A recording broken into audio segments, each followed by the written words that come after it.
All right. So, hello and welcome, everyone. Thank you all for joining us today. And especially today, when we're talking about game based learning, and we have a true expert in the field. We've got Mr. Randall Fujimoto joining us today, who's a driving force in the educational landscape. And as an instructor at the California State University, Fullerton, and the executive director of GameTrain Learning, Mr. Randall has dedicated his career to harnessing the power of games for learning and development. And especially with his background in the video game industry and advanced degrees in education and business, he does bring a very unique perspective to this table. So, we're going to explore today the science behind game based learning and also understand why it's becoming an essential tool for educators and for organizations to use now. So, the floor is over to you, Mr. Randall. Please go ahead. Okay, thanks, Chelsea. I guess we don't have a big crowd here, but we have an attentive crowd, hopefully. And so I guess I can start off just by giving an overview of game-based learning. I guess first, just to introduce myself, I am a game-based learning designer in Southern California, Los Angeles area, and like Chelsea mentioned, worked in the video games industry. But about a dozen years ago or so, I decided to get into education and combine the two, gaming and education. So back then, there were a handful of people in the industry, and you'd see the same people at all the conferences. Now it's grown quite a bit. So people when they well, a lot of people, when they hear about games, still traditional teachers, they still don't think very highly of them. But when you think about games, just as a medium, um, I always start off my talks about just talking about why games as um, as a learning medium have the most potential of any other media that's come before, simply because by definition, games are an active learning space. So you don't go anywhere in a game unless you're active. Unlike when you're watching a video or listening to a lecture, you tune out. And oftentimes you see this in lecture halls across the country, right? Kids tuned out in high schools, even lectures, kids tuned out. Even reading a book, right? Book um, as a medium, sometimes you're reading, right? And then oftentimes you flip a few pages, but then you say, what did I just read? Especially if it's a boring textbook, right? Uh, you you you're not 100% active. But games, if you're not 100% active, you don't go anywhere. If you don't like push a button, make a move, click a mouse, do something, you don't go anywhere. You're stuck there. So because of that definition, because you have to be active, it forces you to be active. That's what makes games inherently a made probably the best learning media we have today. So that's where I'm coming from. Um, let's see. In terms of game-based learning, I can give an overview if would that be helpful to just start with, and then we can stop there and okay, talk about questions. Let me share my screen here. I have a presentation that I usually use. Let me see if, can you see that? Okay. Yep. Okay. And so this is just a general. So I have this micro-credential program at Cal State Fullerton, like Chelsea mentioned. Next cohort starts in October. And so first thing I talk about is that game-based learning is not the same thing as gamification, which you've probably heard about the term. So gamification is simply uh, taking something that's not a game, adding these gaming principles or mechanics, and making it feel more like a game. So sort of like these examples, right? Fitness, running, being chased by zombies, kind of thing. And then here are the various types of game-based learning. So it's not just video games, it's all these things from physical analog games all the way to like your escape games and your new gaming, your new type gaming. Um, and then notice I put gamification here as a type of game-based learning. So when you think about gamification, if you're taking something like fitness or like chores and making it feel more like a game by adding some kind of game mechanic, like being chased by zombies. Um, Eventually your gamification gets better and better as you're more adding more and more mechanics and it feels more like a game. It becomes a game and therefore it becomes part of this game-based learning. So that's where we're going in terms of the gamification side. In terms of benefits, I mentioned active learning media. The subject matter, you can teach anything. You can also teach all these important life skills. And here's why I have people play a game, but we won't do that. Fun game though, Samantha.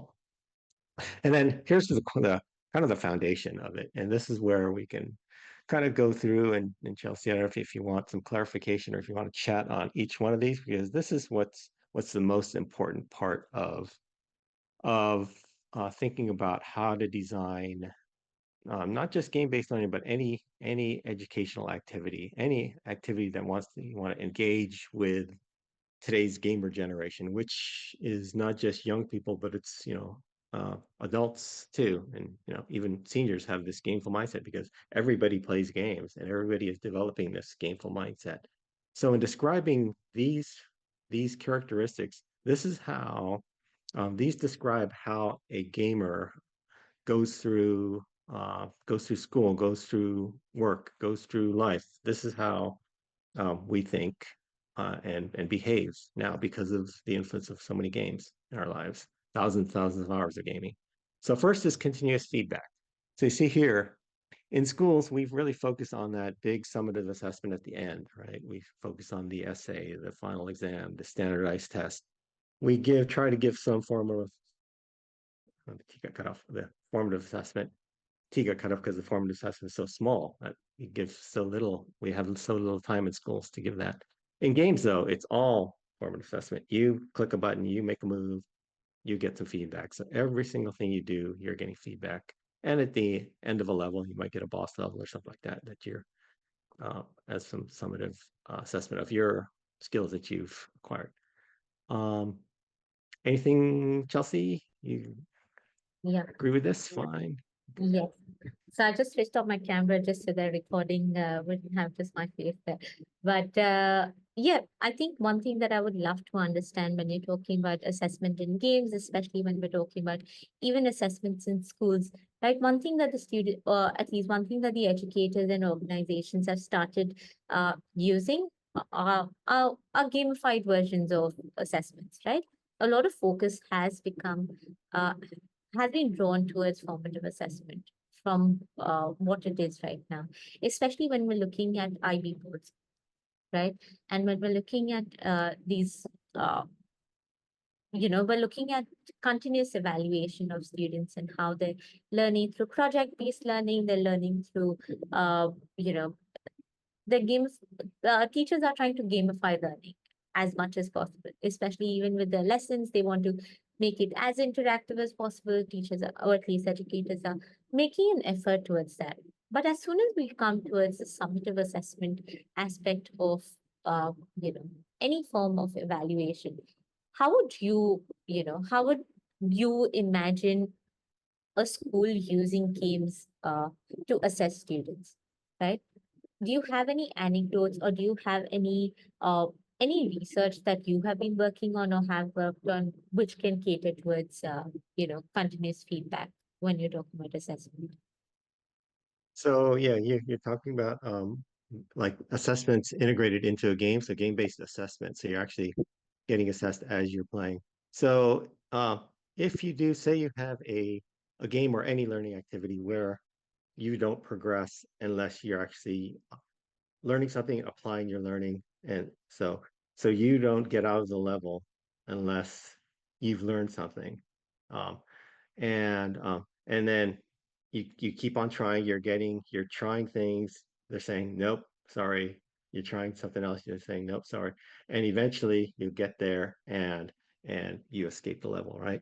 uh, by escaping the level, right, uh, if it's designed right, that can be the assessment that you have learned this because you've escaped level, which is what what how curriculum is kind of designed anyways, right? That except for the part where they only give you one shot, one summative assessment shot at it, instead of a whole bunch of tries. Like competency-based education is all about giving multiple tries and learning and conquering that level first.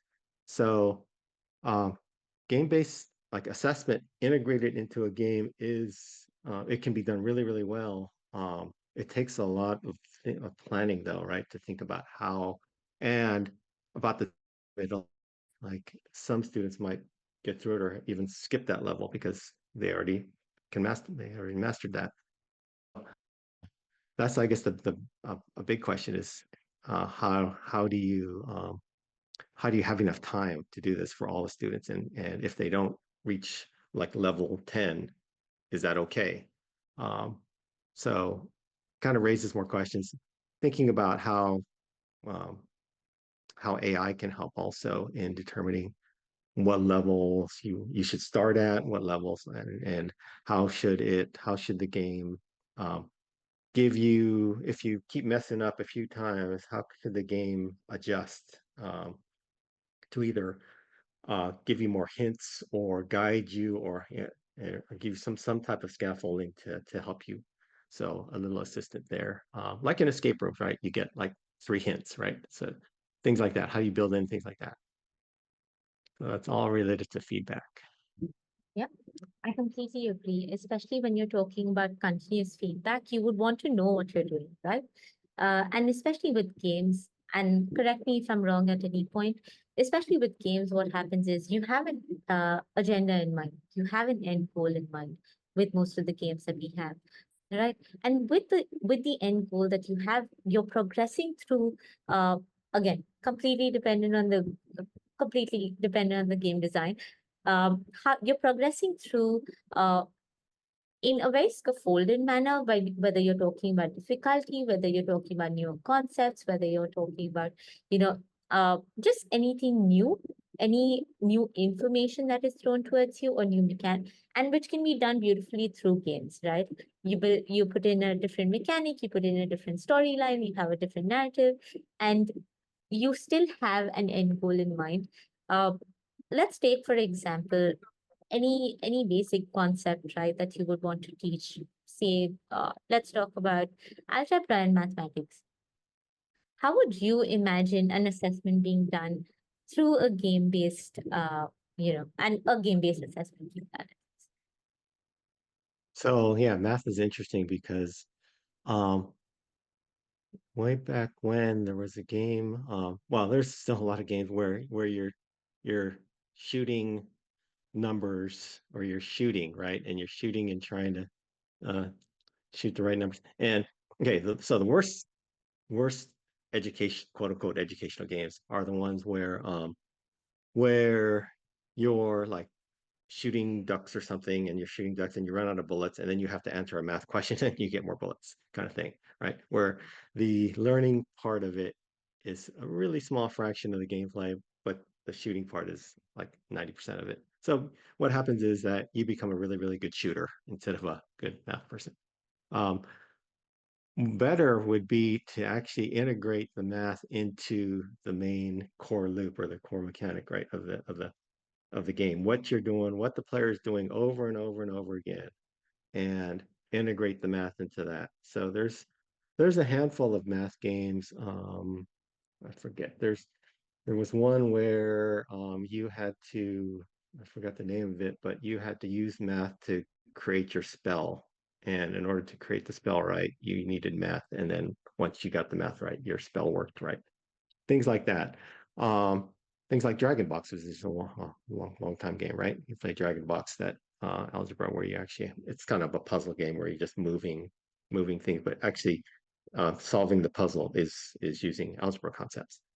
Uh, so how do you integrate that learning, the math learning into the game mechanics that you're doing over and over and over? That's the key. And that's really, really hard to do. That's why there's no super popular educational game that's out there. I mean, most popular ones are like Minecraft, which is not an educational game. It starts as an entertainment game. Um, but a specific educational game made specifically for education, you probably can't name, like number of fingers on your hand. Probably can't name that, right? Uh, So that's it'll get there because we have a lot of creative educators. Right. Absolutely. Thank you for sharing that. I think another piece of information that I'm taking back is how games can be a very impressive way of, I mean, through games, you can implicitly learn concepts. I want to understand a little bit more about how do you analyze the information that you're getting in, right? Especially when we're talking about evaluation, we're talking about assessments. Of course, when you're building the game, we're thinking about, what sort of metrics will help us understand that an individual has achieved this particular level of understanding of this particular concept. So how would you want to see that, or how would you see that piece? Yeah, in terms of assessment, right? In terms of uh, so when you think about as you're going through a game, um, the game is giving you a dashboard. So you're always seeing your dashboard and what what levels you finished, what what items, what skills you have, etc. So all that. But also in your head is this running dashboard of I know how to do this, I know how to work with this team member on this thing, I know how to do this, I have different strategies, and so I'm leveling up everything also. And so if we can have all that combined and provide the student with that feedback. And this feedback, if in games like your dashboard is constant, it's dynamically updating everything, right? Right. Every level you finish, you see something, or sometimes every, you it just real time updates. So um, to see the learning, if I've learned X, Y, and Z, or if I've improved in teamwork or communication, the soft skills too. Uh, how can uh, how can I be notified of that? How can it give me feedback, constant feedback, this continuous feedback? How can it give me feedback on my learning is key thing that games do well in the game part, but for the learning part, it also shows. I mean, games do that because it shows how well you're mastering things. But in terms of academic content, how can we do the same thing? Um, so dashboards, I know you you have dashboards and the power of those things. Um, Let me move on since we have a few of these and we can go. And this one's a kind of a no-brainer. But the thing about embracing failure, uh, that that you have to have this mindset that you have to have, and growth mindset is one of these that you have to be able to benefit from failure. You have to know that it's okay, and you have to this middle bullet point tolerate ambiguity. That's really really hard to do, especially in a place in an environment that's doesn't feel safe. Um, so those two go hand in hand. How to be able to have an environment where students are free to go ahead and take risks, and not feel shame and not being ridiculed by other students. So that's key and um, very key for learning. Inquisitiveness. This is also kind of a uh, common sense one that curious minds, right, have all these good benefits. But this is what gamers are, and this is what games do. They help us become even more inquisitive. That what's over there? What does this thing do? What's new strategies I can use? So it keeps our minds open to things, and maybe oftentimes in games you see somebody that has this strategy that keeps on going with that strategy, um, and is not open to other things, but realizes, oh, maybe I should do this, and they see others doing this thing, and in this one team game I play that I see this, and they you just a little note, hey, check out what I just did, and then a light bulb goes on. So it kind of opens minds, right? Next one is so this one we can stop for a little bit and talk about because this one is one of the most important ones that different from traditional schooling, right? Traditional model is learn, then do, right? Read this textbook, take a test, right? Listen to my lecture, then write an essay. So we have this learn then do model that's built into us, like, and still, I mean, even in working on like training programs, right? Um, these instructor designers I'm talking to, they're saying, okay, we need to feed them the learning first, and then we'll have them do like apply that learning. So that model is really ingrained, deeply ingrained into us. Whereas the gameful mindset, right? We like to learn and do at the same time, right? So I use the example of when you get a new, right, when you get a new phone, right? You don't, I think these used to come with manuals, right? You don't go and read a manual and say like, what does this button do? And like, uh, because nobody reads it. They just start going and start playing. And so you get a game. So games used to have when they used to be on right on on media, on physical media, they used to have manuals and they used to have manual writers. And so, but nobody would ever read them. They just start playing because that's what gamers do. And so they got rid of the manuals, they got rid of the manual writers. And uh, but this learning while doing is important because when like say I've got a new phone and I start using it and then I get stuck, I want to do, say I think I could do this, but I don't know how.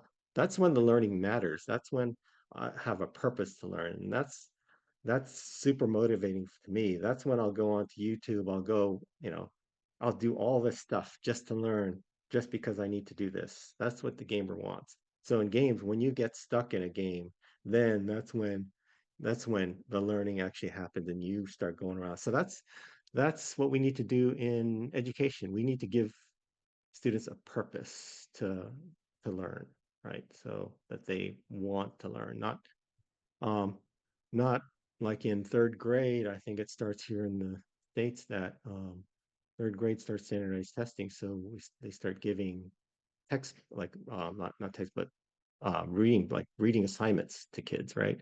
And you see it around that area, around that grade level, kids start to not like reading because they're forced to read this book that the teacher said, you have to read this book. I could care less about this book, but I'm going to have to write an essay on it, so I have to read it. And then learning enjoyment goes down, learning, like everything goes down from there.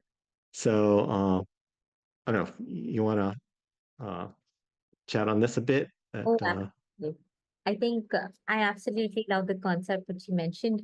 When we're talking about learning and doing, I think when students are playing games, or at least when anyone is playing a game, they're learning by doing, right? Like they as they're getting into the game, again, they have like a goal set in mind, but as they're playing the game, it is something that is coming very naturally to them, very instinctually to them, that they have to get more information to get ahead in the game, right? And that in itself gives them a better foundation, because they're using all the parts of their brains to all the parts of their brain to really actively participate in what needs to be done, and especially in order to reach the end goal.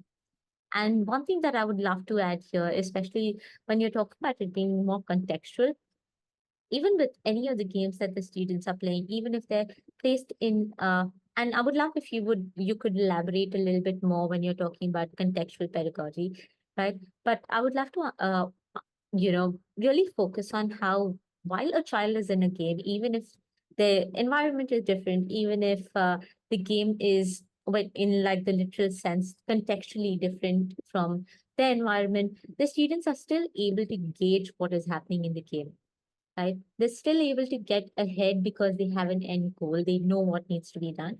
And even if they don't know what needs to be done, the game motivates them to keep going ahead, right? Especially when you're talking about the continuous feedback that is given to them through the game itself. So I would love if you could elaborate a little bit more when you talk about it being contextual as well as situated. yeah. So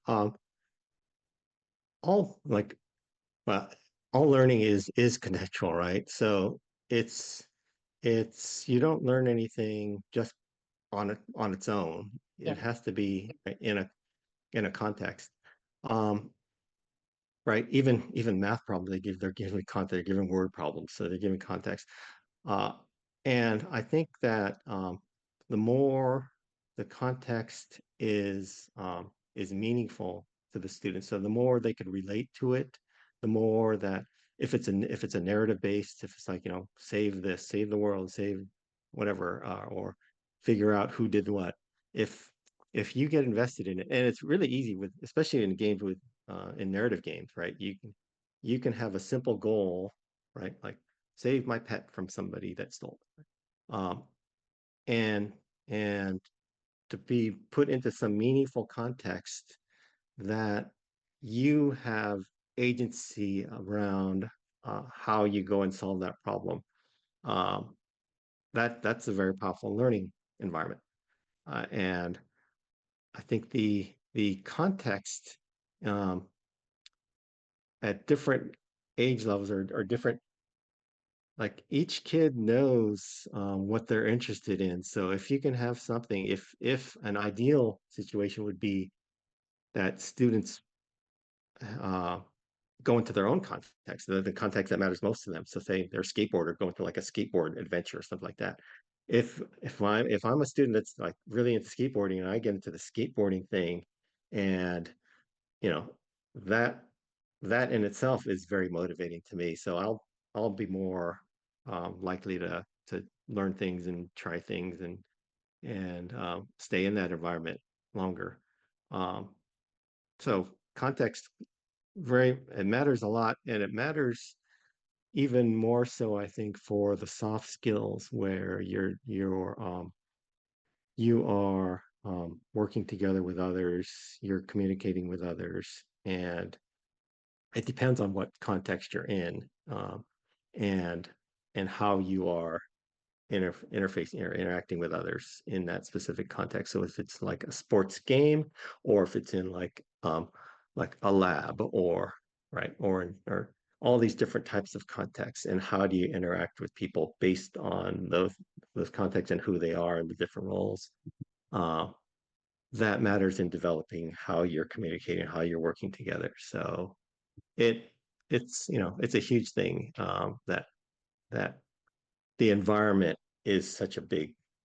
So uh, I've been thinking about like learning environments, and we've had like up until like the digital age, everything has been inside the classroom, and then the digital age, we have a lot of things that are online, and now a lot of things that are hybrid. And now, since a lot of things have gone digital, like fully digital, um, and maybe because of the pandemic or not, but people crave more of the physical interaction, right? The face-to-face interaction. So now we're seeing in the entertainment space, we're seeing a lot more these theme parks or these uh, interactive, immersive attractions that you go to and you feel like you're in a video game, basically. So like here in Los Angeles, we have with Nintendo World, right? You feel like you're inside the Mario game. We have Star Wars Galaxy Edge at Disneyland, where you feel like you're in the Star Wars universe. So, um, and a lot of those they also use digital tools and displays and things like that. So they kind of it's hybrid environments, but you're there. You're feeling like you're in this environment. So that's what kind of gets me excited about where we can go, because thinking, can we do this in a classroom space? Can we? How do we? How could we actually do this? So I'm designing. One of my projects is designing an immersive um, history experience where it takes place in a classroom space, but you feel like you're in history. You're in that historic environment, and you're interacting with historic figures that hopefully can be like they can be ideally they would be like holograms, but it could be like digital displays of people like talking about their lives there, or other digital things there, and analog things, maybe artifacts and things like that. So how do we make a classroom space into this immersive contextual learning environment? uh, Kind of drifted off there from just in time learning, but the thing Yeah, I'm interested in. absolutely. And we do have a question, Percy. Yeah, go ahead, sir. We do have. Yeah. Uh, Sorry, not a question exactly. Hi, Randall. Hi, Chelsea. Yeah. So just a very quick anecdote, like when Randall says like learn and do. So that's like we have learned this in TomoClub games also. Like we make educational games for children. So up until now, like we used to have standalone non-interactive tutorials where we expect players to just quickly read through a couple of lines and like understand the basic mechanics of the game. Uh, but that really hasn't been very much helpful. That's what we have observed. So we are experimenting with in-game learn as you go interactive tutorials. Uh, so just a very quick anecdote on that. Like so, like we are experimenting with that. The added challenge, like I mentioned, is like since we do multiplayer co-op games, having in-game tutorials, and learn as you go, like they don't sync very well because like before we actually get into the core gameplay, we would want all of the teammates to have learned, and then to reach a common point. So yeah, so we are. It's a very interesting space. Like we have a lot of insights on that, but it's very fun designing interactive tutorials. So we are working with this and TomoClub right now. Yeah, as I hear that onboarding process, that um, how do you ramp up, especially players that are newer players that so like for example with like Minecraft, I've had uh, teachers that have no idea how to play Minecraft. It's pretty funny to watch them try to move their they can't use the keyboard and mouse together. So so it's kind of funny seeing them their screen is pointed up to the sky the whole time kind of thing. But then how do you get those players on board with the ones that already know and already going, right?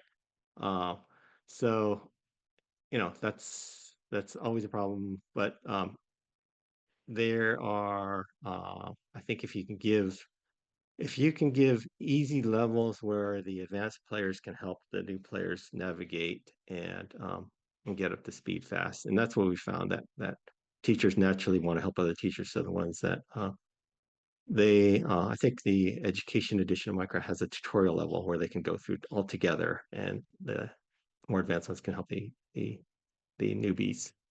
Um, but it is a consideration, yeah.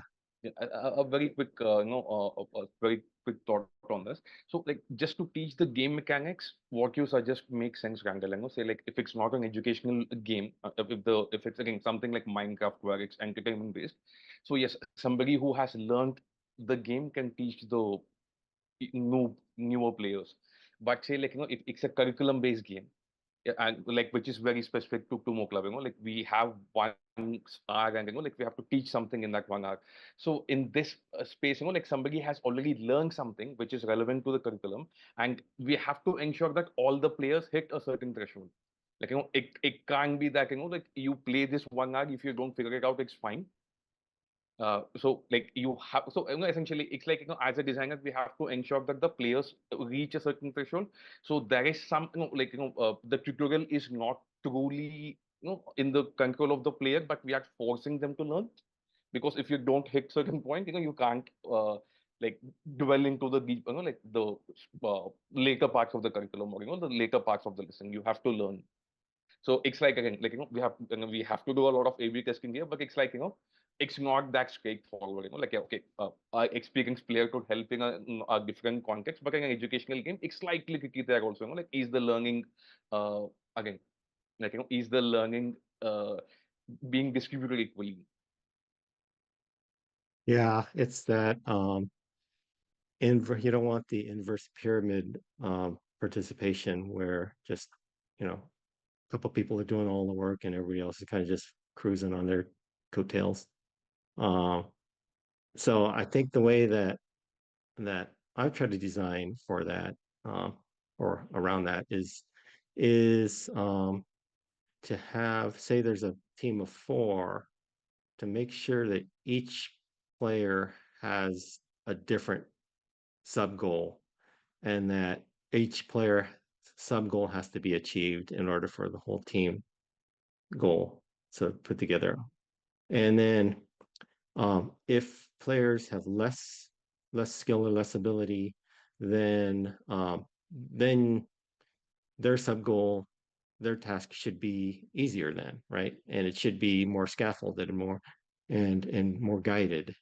Um, and but maybe you don't know that in the beginning, and so yeah, another question is how do you know which sub goal? So maybe you have an entry level where they go in and you see like how maybe the first ones that come out of there go into the harder sub goals and the easy, something like that. I don't know. I mean, you'd have to experiment around with depending on what the game is. Mm. Uh, yeah, I love that, like the thought process here. It's kind of a chicken egg problem. Like, when we don't have the base values, the first version, like, again, like the first version of the game is going to be slightly icky. But as we, address more and more cohorts, like as we play the game more, even the learning becomes much of very, again, that's how seamless it is, right? Like just how we do recreational games, like, the games for everything else, like how the version, like as we go farther into the versions, we get the most optimal experience of the game. I think it's very true for educational games also. Like the first version is going to be a little icky, but we will figure it out, making it much better. Another thing you might do is have them go through a level first, and then you see, say there's four, and there's uh three kind of get it, but one doesn't. Maybe you do another level, but then the ones that don't do it, they get put into another group, like the newbie group for the next level, and the newbie group gets a level, but with a lot of scaffolding, right, a lot more guided, and then the advanced ones get into a harder level. So kind of have the game divide them up each for each level, kind of thing, which AI could probably help with. Yeah. I just wanted to add one more thing here. I think very valid point over here, right? Like, how do you identify one of the first things is how do you identify what level a child is at, right? Of course, you would want everyone to reach that particular threshold, and you would want everyone to master each of the skills that we would want to provide to them. But I think sometimes we do have to fall back on traditional teaching methods, right? And when I say fall back on traditional teaching methods, definitely AI is going to be helpful to identify, what are the areas, but of course to deal with these concerns, things like very simple things like a think, pair, share, very simple techniques that you use for classroom management, things like a buddy system might be very, very effective in situations where you want to get everyone at par, especially when you're talking about differential learning as well, right? And it was very interesting that you mentioned how you would want each child, of course, that would be an ideal situation as well, even from a gaming perspective. How do you have each child be at a level which is tailored to them, right? Especially when you're talking about individualized learning. But how do we provide, and this is a question as well for you, how would you think about providing that for a group setup? Right? Especially when we're talking about multiplayer games. And the focus right now is, I know, shifted a little towards multiplayer games as well, but would just love to understand what your thoughts would be around that.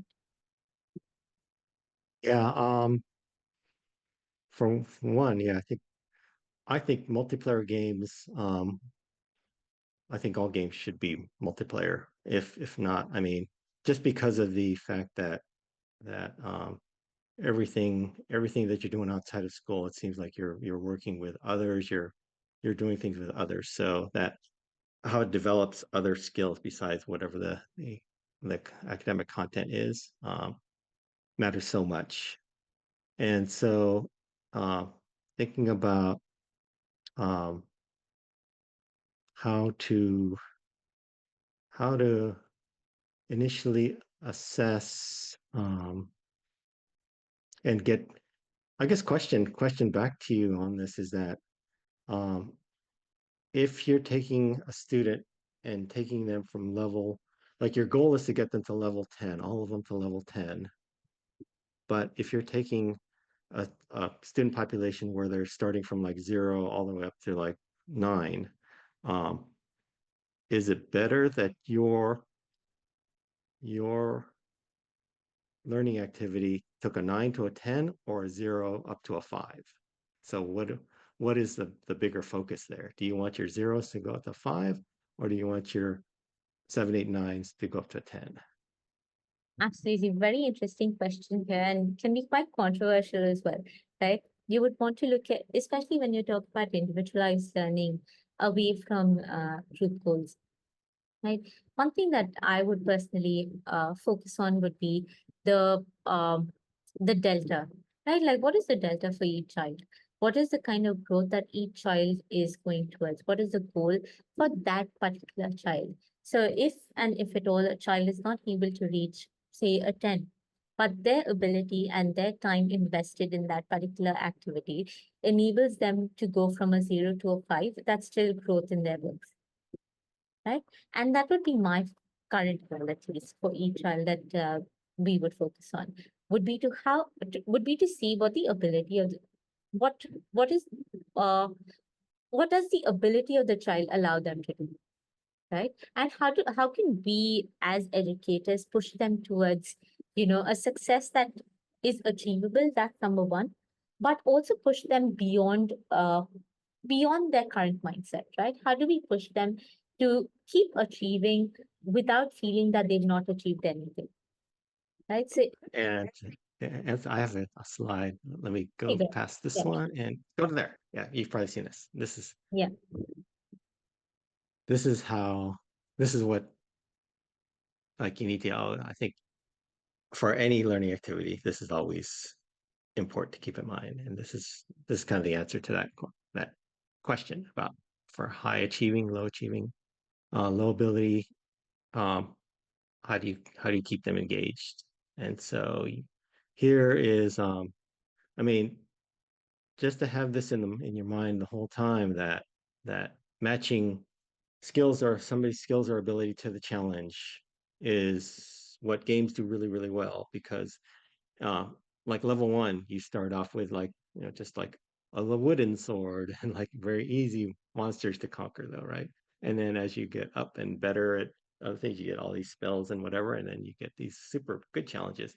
Um, so uh, your your high achieving students, right, you might have the tendency to drop into this quadrant more because they're high achieving, and to match that with a challenge, especially if it's a challenge where they are together with others that are maybe lower in skill or ability and that have it's like an easier level, right? But they're working together. They're trying to help raise the skill levels of others. They might fall into this.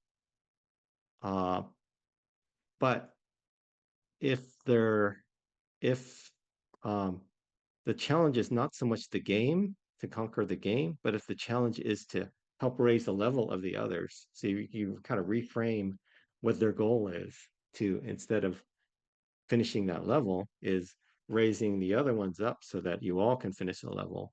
Uh, that's a different challenge, and that can keep them in here too, right?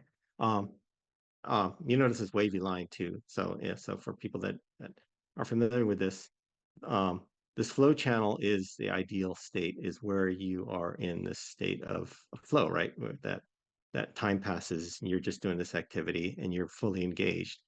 The reason that this line is wavy is that you want to push the boundaries of, you want to give them a challenge that really pushes their skill level and they're struggling to finish it, but they finish it. And then you don't want to keep them there at a high, like on the line right there, or else they might fall into much easier to fall into anxiety. But you want to give them like a little break and then wrap it up again, then give them a little break. And that is, you're more likely to keep them in this state. So this is what games do. So you get like you're grinding through, and then you get this boss level, and then you finally beat the boss, and then it gives you a little break, and then you can figure out more things and level up again. And then you get this next level. So this is what games naturally do. Um, yeah. Any thoughts on this or any? yes. Thank you so much for sharing this, especially when you talk about flow state or especially when you're talking about a flow state. I think games definitely provide you that, especially if it's a newer challenge. And that's something that we do. It's also something that we have recognized even with the kind of students that we've been working with, or the kind of sessions that we've been having, right? Like we've spoken about how each of our games are different, right? You also need to keep providing them with different games, right? Especially when you're talking about soft skills, when we're drifting away a little bit from STEM subjects or stream subjects. We're talking more about, say, soft skills, and we need to keep providing them with different content, even if we're talking about the same thing over and over and over again. But providing them with these different contexts then gives them a little more room for challenge, right? A little more room to explore, a little more room to be more inquisitive. I think that in itself also provides you that sort of flow state. I think Mihaly in itself, I mean, when he was thinking about the flow state, he himself thought about how do I achieve, how do I get through my work without feeling anxious, right? Or without feeling bored. And that's when even I absolutely love this model, because that is also something that we as individuals keep forgetting about, right? Even when we're doing our day-to-day work, even if we're doing like a simple exercise of bolting screws, right? So I'm just trying to think about how do you even achieve that sort of flow state when you're thinking about games. So any thoughts on that particularly? You mentioned that games do that really well, right? Could you explain to us a little bit more about how can games help in achieving a state of flow? Well, because number one, games you're always active, right? Again, you have to be 100% active. So you're active, and games just dynamically adjust to players or team skill levels. And so they see like you're struggling, so it ramps down the difficulty. It sees that you're like progressing really well, so it ramps up the difficulty level, and you don't see that, it's in the background. And so the games can do that. Because they've been doing that for years and they know how to do that. In classrooms, it'd be a lot harder to do that for, especially in person, trying to adjust the difficulty level for each student or each group of students is going to be very hard. Um, yeah, I wonder. Yeah, you kind of wonder thinking about with AI, how can it help keep students in flow state? By the way, I read some research on flow and well-being, and uh, basically the conclusion was that the more times you're in flow during the week, the better your well-being and mental health are. So always think about, um, when was the last time I was in like a flow state? Uh, when was the last time, Chelsea, you were in a flow state? Can you remember? Um, it was a couple of days ago when I was Oh, crocheting. oh, nice. Nice. Yeah. Yeah, Yeah, it could be anything. I find like, yeah, I guess playing sports is an easy one. yeah, But even like reading a book and then it gets like too late at night, kind of thing. Or yeah, so, and then obviously playing games like you're playing, and then right, hour goes by, like, oh, yeah. um, Yeah, and I'm also okay, thinking about how having control over anything that you're doing, or having control over the action or the task, also helps in achieving that sort of state of flow, right? Especially when you're thinking about, okay, this is what I need to achieve. You have your clear goals in mind. You have your clear, uh, you know, uh, task list in mind. And as you're going through your task list, or as you're going through your, through achieving that particular goal, you're constantly thinking about that particular goal, and not really, you really don't have that enough time to ruminate over what your thoughts are, or even to think about, okay, what do I do next? Am I doing something wrong? You're constantly, you have that ease of going towards that end goal. And I think, as you mentioned, that games do provide that very beautifully, right? You do have an end goal in mind. You do have control over what you're doing, right? So even if you have to, even if it's a Sisyphean task, even if you have to keep doing it over and over and over again, you still feel like you have control over that task, right? And yeah, so I completely agree with this fact that games do provide a state of flow, and maybe that is also one of the reasons why it also can get addicting. What are your mhm, thoughts? mhm. Yeah, yeah, definitely. I mean, uh, if if you're in a state of flow, I don't know. I've never seen any research about being in flow for too long Mhm. being detrimental. but I can definitely see how, if you get so engrossed in a game or anything, um, that it might be detrimental because just too much of anything, we want moderation and everything. Um, but I don't know, to be aware that you're in flow. It's usually you're not aware that you're in flow when you're in that flow state, right? It's always afterwards you think like, oh yeah, I just spent 2 hours doing this. uh, but man, and I don't know, by definition, can you actually think about? Maybe you can just for like a moment, thinking like, aha, I'm in this flow now. Um, yeah, I It's don't know if that metacognition sets in though. yeah, but that's exactly what, right? Like as you mentioned, but that I've had myself think about uh myself being in a state of flow, and as soon as I've thought of it, I've broken it. Right. Because yeah, I've broken the streak that I've yeah. gone through. So yeah, I think definitely more to research on for sure. Yeah, it's kind of like when you're in like this immersive space, and then all of a sudden you like peek behind the curtain for a second, you like, and then you kind of lose it because Yeah, you peek behind it. Yeah. yeah, completely agree. Yeah. Let's see. Well, I have this thing about play, which is we know is important. And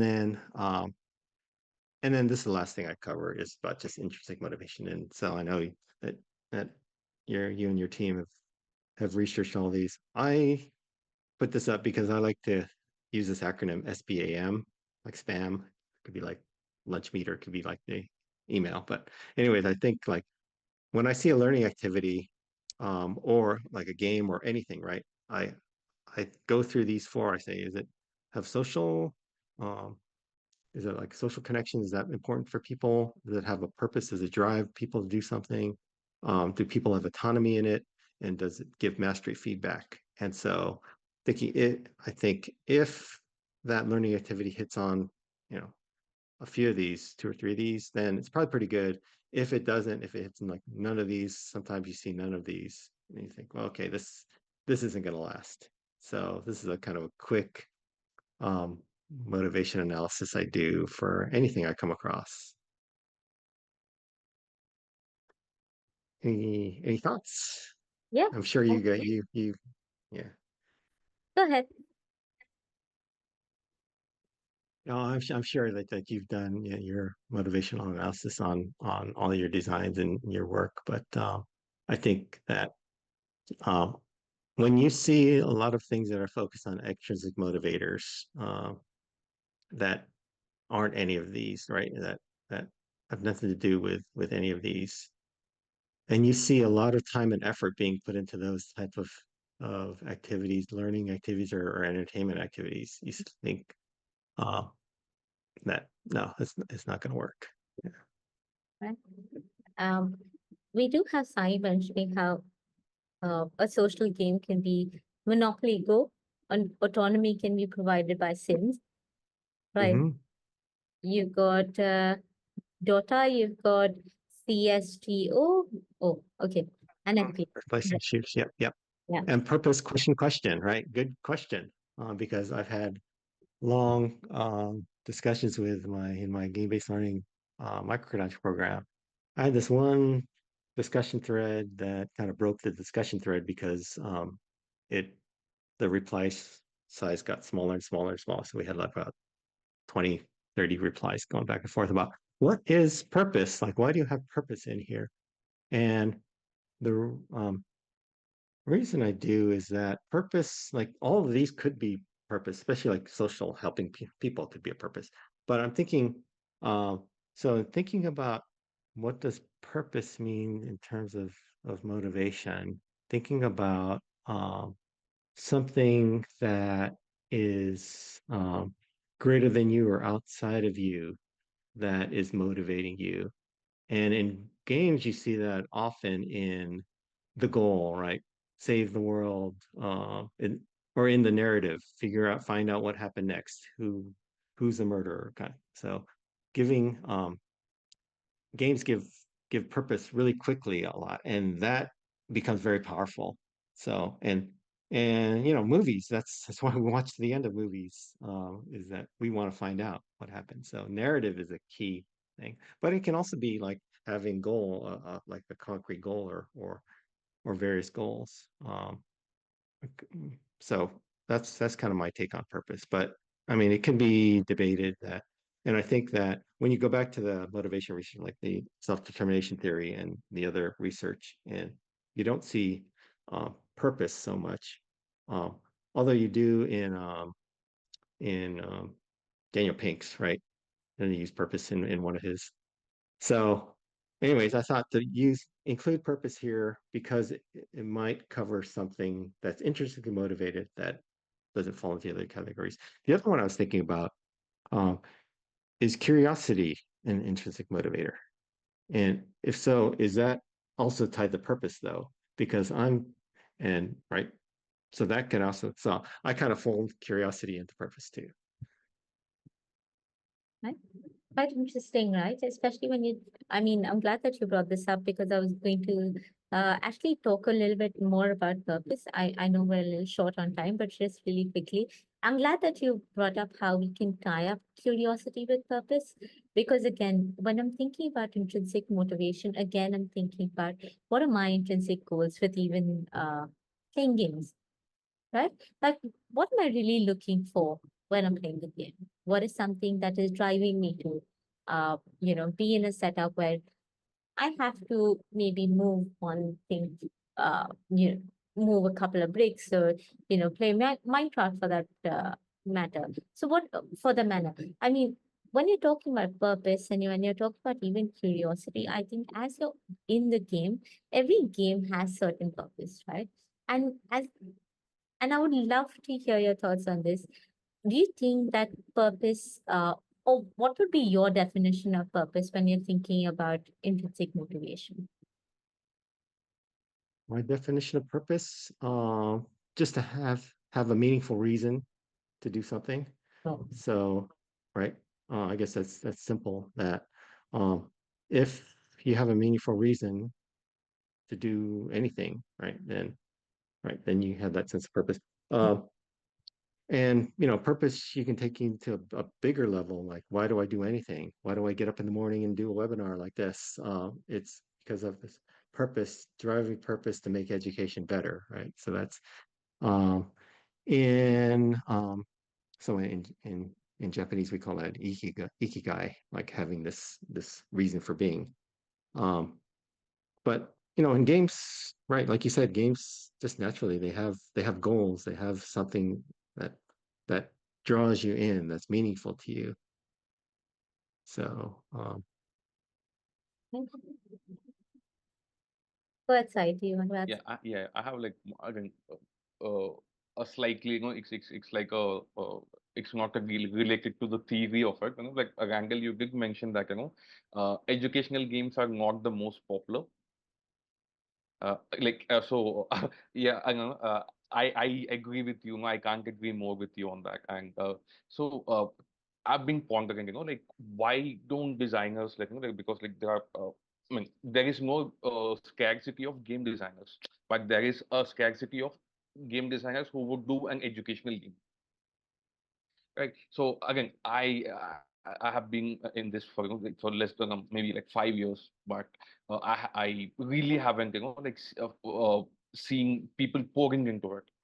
And in the since joining TomoClub in the last 2 years, I found it very difficult to work with good game designers like who would spend that time creating an educational game. And you are one of the people I think like, you are one of the very handful of people like who talks about it, even talking, and it's even difficult, like again, sad to say this, but we had 3 4 people on this discussing this topic, where it could have been easily 15 20 people, so and I see this on a day-to-day basis also, like like I'm just wondering, like what do you think, how could we turn this, and how could we get more game designers to take a chance with educational games, because like we have come a long way from like one of the examples you gave, where it's a FPS, but the pop-up is a math quiz. Like we have come a long way from that, like now there is uh yeah, we have games which are they are games, but education is like intertwined quite nicely into the design. So, one of maybe a couple of things, like what do you think would help get more people, into educational games? Oh, that's a big question because, back in I forget when, but I think early 2000s, where there's more money going into educational gaming and Electronic Arts had like a gaming department or gaming division, right? And a Microsoft and these big game publishers, um, maybe it was like before 2000, that they started pouring money into it, and then they found they couldn't make money on it because nobody would buy it. Everybody would want to buy the entertainment game instead. So it's when it's designing an entertainment game is hard in itself. Designing a game just to be fun is hard in itself.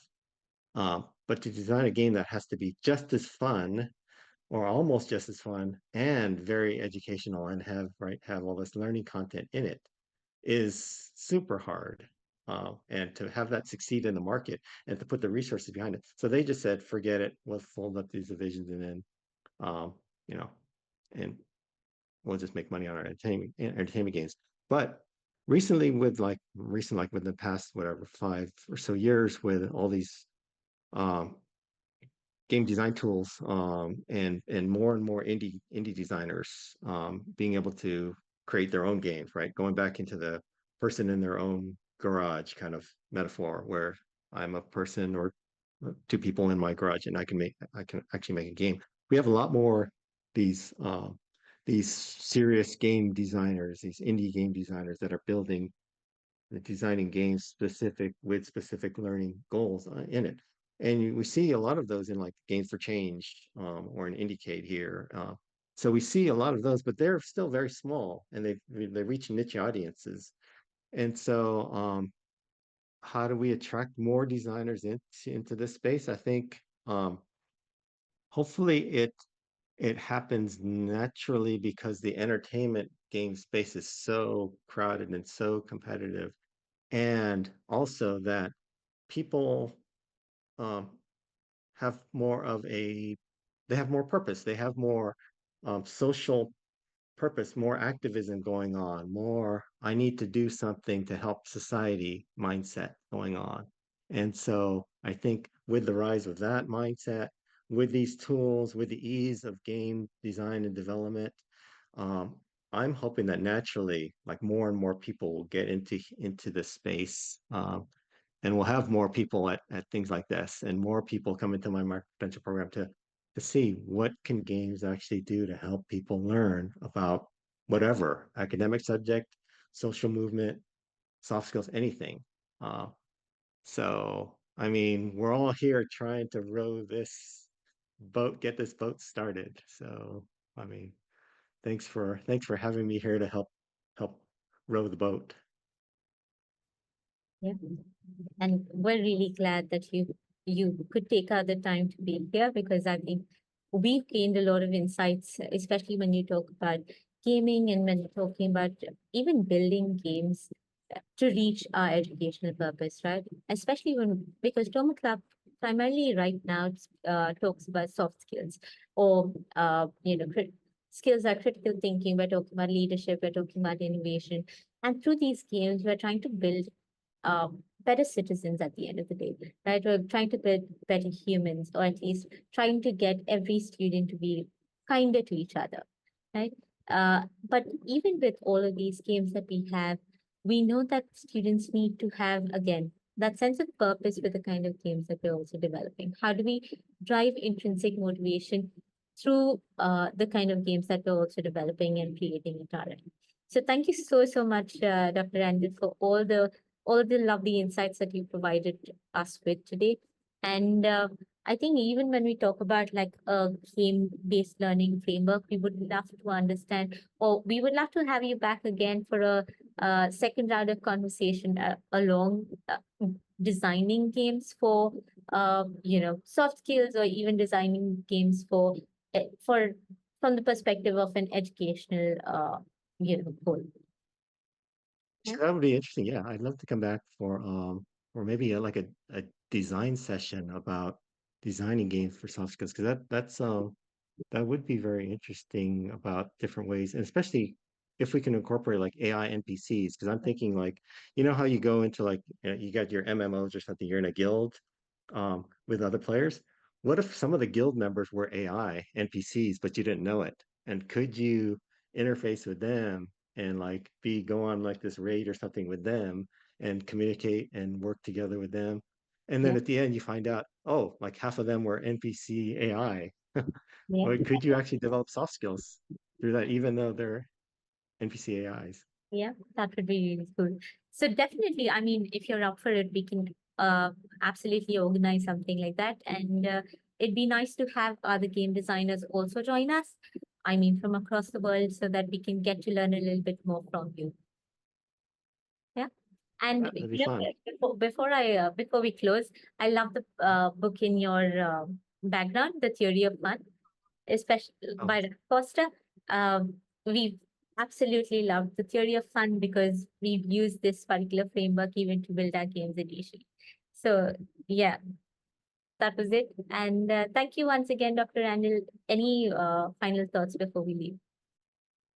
no, well, in the theory of fun is my favorite quote is with games, learning is the drug, meaning that Right.